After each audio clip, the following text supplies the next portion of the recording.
शांति। आज 15 जुलाई 2024 की बाबा की साकार मुरली है। मुरली के महावाक्य हैं, मीठे बच्चे, देह अभिमान आसुरी कैरेक्टर है, उसे बदल देवी कैरेक्टर्स धारण करो तो रावण की जेल से छूट जाएंगे। प्रश्न है, हर एक आत्मा अपने पाप कर्मों की सजा कैसे भोगती है? उससे बचने का साधन क्या है? उत्तर है, हर एक अपने पापों की सजा एक तो गर्भ जेल में भोगते हैं, दूसरा रावण की जेल में अनेक प्रकार के दुख उठाते हैं। बाबा आया है तुम बच्चों को इन जेलों से छुड़ाने, इनसे बचने के लिए सिविलाइज्ड बनो। ओम शांति। ड्रामा के प्लान अनुसार बाप बैठ समझाते हैं। बाप ही आकर रावण की जेल से छुड़ाते हैं, क्योंकि सब क्रिमिनल पाप आत्माएं हैं। सारी दुनिया के मनुष्य मात्र क्रिमिनल होने के कारण रावण की जेल में हैं।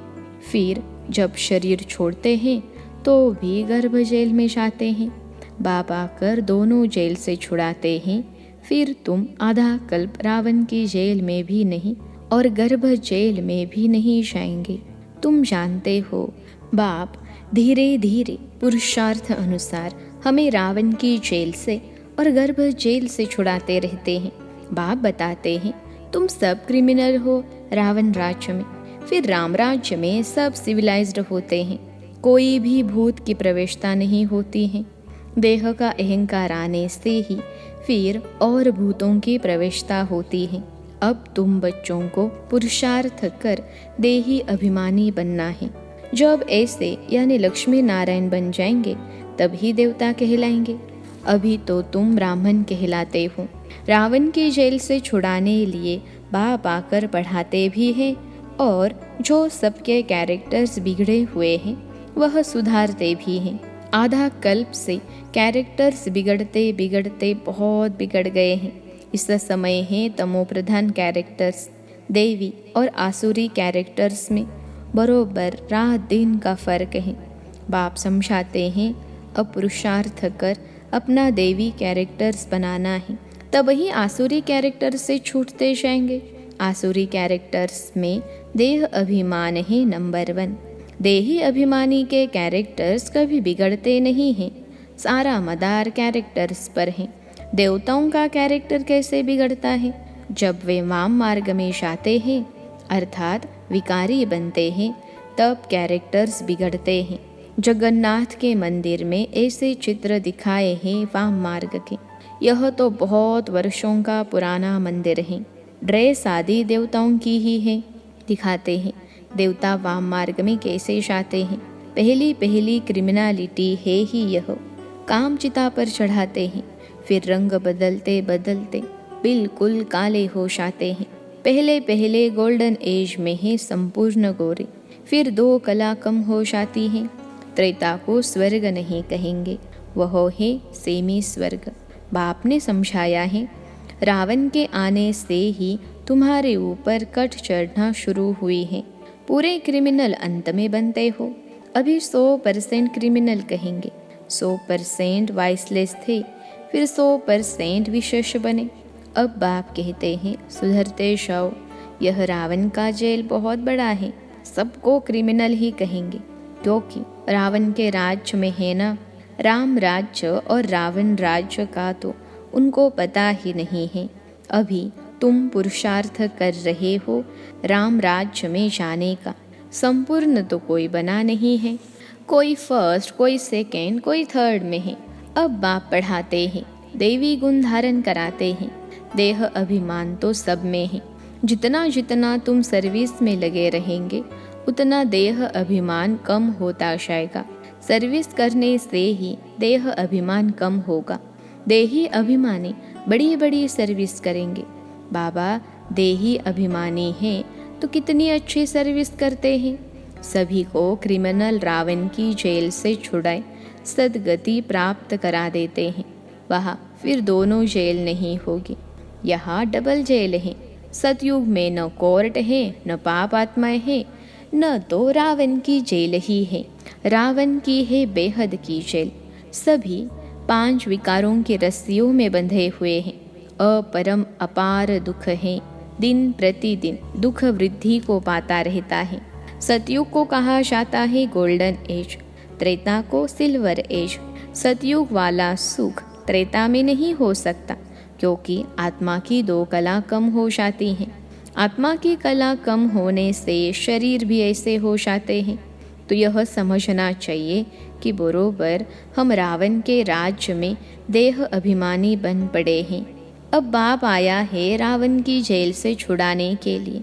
आधा कल्प का देह अभिमान निकलने में देरी तो लगती है, बहुत मेहनत करनी पड़ती है। जल्दी में जो शरीर छोड़ गए वह फिर भी बड़े होकर आए कुछ ज्ञान उठा सकते हैं। जितना देरी होती जाती है तो फिर पुरुषार्थ तो कर न सके। कोई मरे फिर आकर पुरुषार्थ करे। सो तो जब ऑर्गन्स बड़े हो, समझदार हो, तब कुछ कर भी सके। देरी से आने वाले तो कुछ सीख नहीं सकेंगे। जितना सीखे उतना सीखे, इसलिए मरने से पहले पुरुषार्थ करना चाहिए। जितना हो सके इस तरफ आने की कोशिश ज़रूर करेंगे। इस हालात में बहुत आएंगे। झाड़ वृद्धि को पाएगा, समझानी तो बहुत सहज है। बॉम्बे में बाप का परिचय देने के लिए चांस बहुत अच्छा है। यह हम सबका बाप है। बाप से वर्षा तो ज़रूर स्वर्ग का ही चाहिए। कितना सहज है, दिल अंदर गदगद होना चाहिए। यह हमको पढ़ाने वाला है। यह हमारी एम ऑब्जेक्ट है। हम पहले सदगति में थे, फिर दुर्गति में आए, अब फिर दुर्गति से सदगति में जाना है। शिव बाबा कहते हैं, मामे कम याद करो तो तुम्हारे जन्म जन्मांतर के पाप कट जाएंगे। तुम बच्चे जानते हो, जब द्वापर में रावण राज्य होता है तो 5 विकार रूपी रावण सर्वव्यापी हो जाता है। जहाँ विकार सर्वव्यापी है वहाँ बाप सर्वव्यापी कैसे हो सकता है? सभी मनुष्य पाप आत्माएं हैं ना।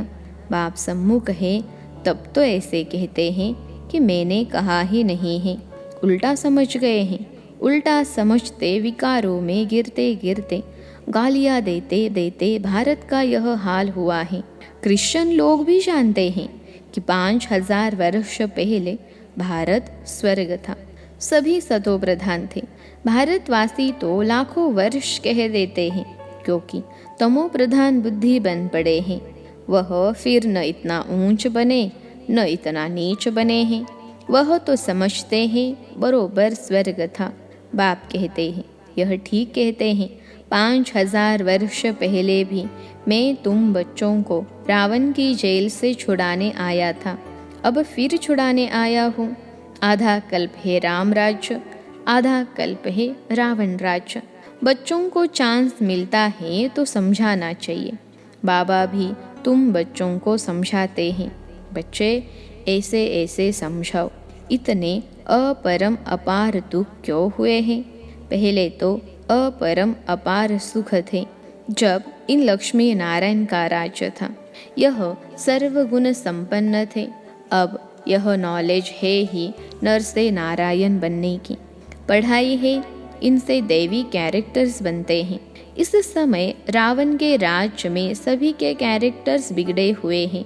सबके कैरेक्टर सुधारने वाला तो एक ही राम है। इस समय कितने धर्म हैं, मनुष्यों की कितनी वृद्धि होती रहती है। ऐसे ही वृद्धि होती रहेगी तो फिर खाना भी कहाँ से मिलेगा? सतयुग में तो ऐसी बातें होती नहीं हैं। वहाँ दुख की कोई बात ही नहीं। यह कलयुग ही दुख धाम, सब विकारी हैं। वह है सुख धाम, सभी संपूर्ण निर्विकारी हैं।